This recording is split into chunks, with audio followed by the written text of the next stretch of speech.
Hey there, it's Mark. I've got here over my head a Marlin 39M 3030 Winchester. It's a lever action carbine because it's got a short barrel. And this particular model is a saddle gun.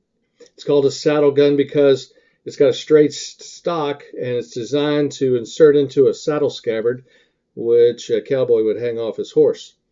This particular weapon belonged to my father. It's about 40 years old. He put a scope on it, and you wouldn't do that if you really intended to use it as a saddle gun, because it would be awkward to get it into that saddle scabbard. You'd use the iron sights on it, which are here. This hooded iron sight on the front, and this adjustable back sight there, and you'd sight it just down the gun with the iron sights.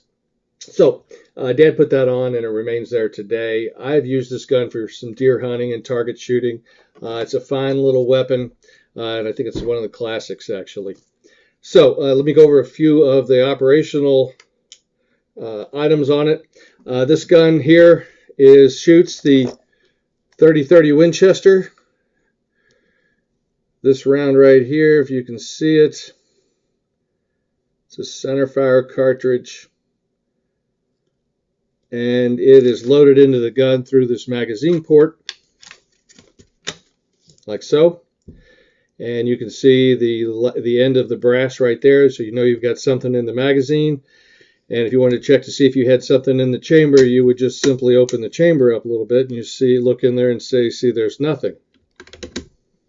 So I'm going to lever this one in. So I put the lever all the way forward. You see the bolt come back. It cocks the gun. There's the hammers going back. And when I bring it forward, it's going to raise that bullet up and put it into the chambering mechanism. The bolt comes forward to there. And now I've got a round in the chamber, and you can see it's gone from the magazine, and it's in the chamber. Now, once I do that, and I close this lever up all the way, this thing's ready to shoot. You see here the hammer is all the way back in the firing position. If I squeeze this handle and pull that trigger, I'm going to put a hole in my wall. I don't intend to do that. So in order to put it on safe, there's two ways of getting it on safe. One is just simply open this up, and there's a little mechanism right there that sticks out that needs to be depressed into the stock in order for the trigger to be free to fire. So I can't actually pull the trigger right now. But if I squeeze that up, it's then ready to fire. To kind of put it permanently on safe, you take your thumb, put it on that little flange, and gently lower it down to this halfway position right there, and now the gun's on safe with a round in the chamber. But we don't want to have a round in the chamber here in the house, do we? So out it comes. I just unload it that way, and you see here now the hammer's back in this cocked position, but there's nothing in the chamber.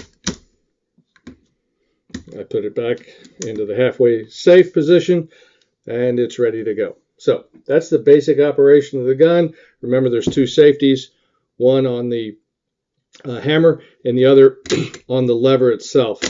And you can always check to see if it's got a round in there.